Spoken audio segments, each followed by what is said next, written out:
Sejam muito bem-vindos. Hoje, o foco da nossa análise cai sobre um pilar fundamental, mas que muita gente acaba subestimando no tratamento de doenças crônicas: o núcleo familiar. Quando a gente fala de um desafio enorme como o diabetes tipo 2, a atenção vai direto, para médicos, exame de sangue, dosagem de insulina. Mas olha, existe um universo inteiro, super intenso, rolando dentro das casas, bem longe dos hospitais, e é exatamente esse universo que acaba ditando o sucesso ou o fracasso do tratamento. Bom, vamos direto ao ponto. Essa citação, "família é quem cuida", foi tirada da tese que baseia a nossa investigação de hoje. Ela é bem simples, não é? Mas captura perfeitamente a essência de tudo. A verdade é que a reabilitação de fato, aquele manejo diário da saúde, acontece dentro de casa. Não adianta só a receita médica ser impecável. A gente precisa entender profundamente o ecossistema afetivo, prático e financeiro em volta de quem está com a doença. A nossa jornada de hoje vai passar por 5 pontos rápidos. Primeiro, o desafio das doenças crônicas. Segundo, a família como remédio. Terceiro, o rastreamento de incidentes críticos. Quarto, apoio versus negligência. E para fechar, redefinindo o manejo do diabetes. Ponto 1. O desafio das doenças crônicas. Para entender o que rola em casa, a gente precisa primeiro olhar o cenário geral. Segundo a Organização Mundial de Saúde, a estimativa global pulou de 171 milhões de pessoas com diabetes lá no ano 2000 para uma projeção absurdamente alta de 366 milhões agora para 2030. É um crescimento, exponencial. E isso não é só um númerozinho num gráfico, tá? É um peso gigantesco nas costas de sistemas de saúde que já estão operando muito além do limite. A visão de saúde focada apenas na intervenção lá no hospital simplesmente não tem como absorver tudo isso. E aí a gente chega nesse dado esmagador: 95%. Quase a totalidade do manejo prático do diabetes acontece bem longe de um médico ou enfermeiro. É tudo feito dentro de casa, pela própria pessoa e por quem mora junto. Isso exige uma mudança total de mentalidade, porque a linha de frente real dessa batalha metabólica não é o consultório, é a mesa da cozinha. Ponto 2. A família como remédio. E o que é realmente interessante agora é trazer isso para uma realidade micro. A base da nossa análise vem de um estudo de campo focado na cidade de Passos, lá em Minas Gerais. Afinal, quem de fato gerencia o diabetes do dia a dia? Os dados humanizam totalmente a situação. Eles mostram que o rosto do cuidado no núcleo familiar brasileiro é feminino. 72,5% das pessoas nesse grupo são mulheres. Historicamente, a figura feminina já assume a função de cuidadora da casa, muitas vezes esquecendo de si mesma para cuidar de todo mundo. Quando a doença atinge essa mesma base cuidadora, toda a engrenagem corre um sério risco de colapso. A gente está falando de uma vulnerabilidade bem alta. O perfil traçado é muito claro. São mulheres de meia idade ou já idosas, segurando as pontas em casas com renda super restrita, de 1 a 4 salários mínimos, e tudo isso enquanto enfrentam um baita distúrbio metabólico contínuo. Essa realidade dura, muitas vezes somada a uma baixa escolaridade, dita exatamente as limitações que elas vão ter na hora de aplicar recomendações médicas que, convenhamos, costumam ser muito técnicas. E claro, não dá para ignorar a exaustão financeira. Tem os chamados custos ocultos de uma doença crônica. A compra contínua de remédios quando o posto de saúde não dá conta de entregar tudo, exames de surpresa que pesam no bolso e a necessidade de uma dieta rigorosa que, sejamos sinceros, é inevitavelmente mais cara. Quando o orçamento já está apertado, a gente não está falando só da parte biológica afetada, mas de um rombo enorme no poder de compra familiar de todo mês. Ponto 3. O rastreamento de incidentes críticos.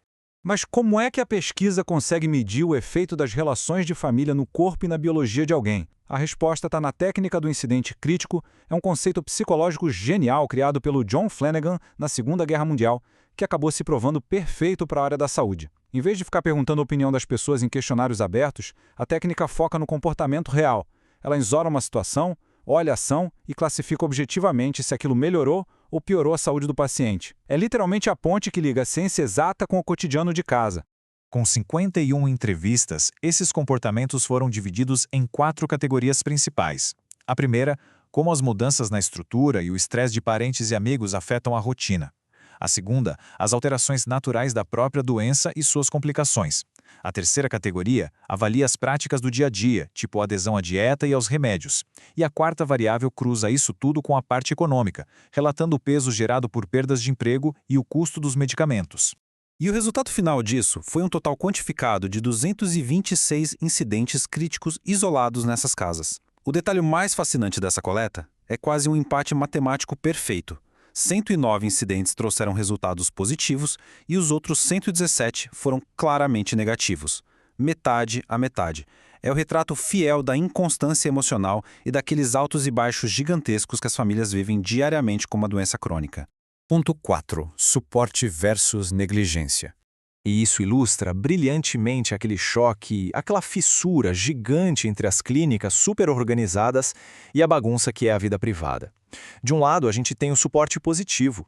Alguém da família indo junto fazer caminhada, ajudando de forma solidária a preparar o cardápio, ou só verbalizando afeto mesmo. Na outra ponta, o peso do isolamento. Pessoas fumando bem do lado de quem está doente, brigas constantes na casa e um silêncio emocional que machuca pra caramba. Histórias de suporte positivo mostram um poder de cura absurdo. Tem gente que mantém o exercício simplesmente pela motivação de ter o filho ou o parceiro caminhando junto. Dividir a louça ou a limpeza já dá um alívio e uma segurança imediatos. Sem contar os nascimentos, festas de fim de ano, os momentos de alegria, tudo isso constrói uma fortaleza mental nas pessoas. E essa saúde mental é literalmente o combustível primário que incentiva o cuidado com o próprio corpo. Em contrapartida, os atritos diários têm consequências extremamente perigosas.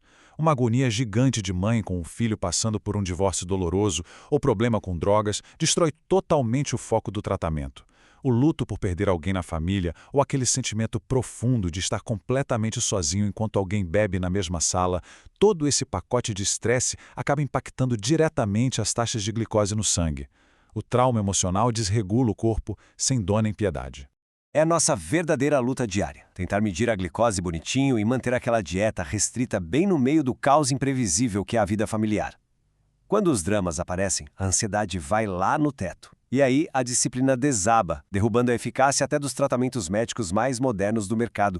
Ponto 5. Redefinindo o gerenciamento do diabetes. Vamos avançar e ver como tudo isso se transforma numa mudança real de paradigma clínico. A equipe de saúde precisa aprender a abraçar a casa inteira e não só a pessoa que recebeu o diagnóstico. São passos essenciais. 1. A instrução sobre a doença precisa ser feita para todo mundo que mora na mesma casa. 2. Os parentes mais próximos precisam entrar junto na sala de consulta médica. E 3. Participar ativamente de grupos de apoio na comunidade. Compartilhar vitórias e dificuldades quebra aquela redoma de solidão típica dos consultórios. A grande sacada, a conclusão central desse estudo, se resume a isso. Tratar o indivíduo é praticamente impossível sem tratar o ambiente familiar. As conexões que a gente cultiva em casa valem tanto quanto um exame laboratorial de última geração. Uma família sólida, que entende o problema e dá suporte contínuo, vira rapidamente uma terapia invisível e muitas vezes atua com a mesma potência daquela insulina que é aplicada todo santo dia. Para encerrar o nosso trajeto, fica no ar uma provocação monumental sobre os rumos da saúde. Como é que os sistemas modernos podem começar a acolher a família inteira de verdade, abandonando a ideia de tratar o paciente como um indivíduo solitário? Parar de olhar apenas para o órgão que está doente, para começar a enxergar as dinâmicas vitais que acontecem lá na cozinha e na sala de estar, é talvez o nosso maior e mais urgente desafio humano no trato das doenças crônicas. É algo valioso para se guardar na memória. E com essa reflexão instigante, a gente encerra a nossa análise de hoje.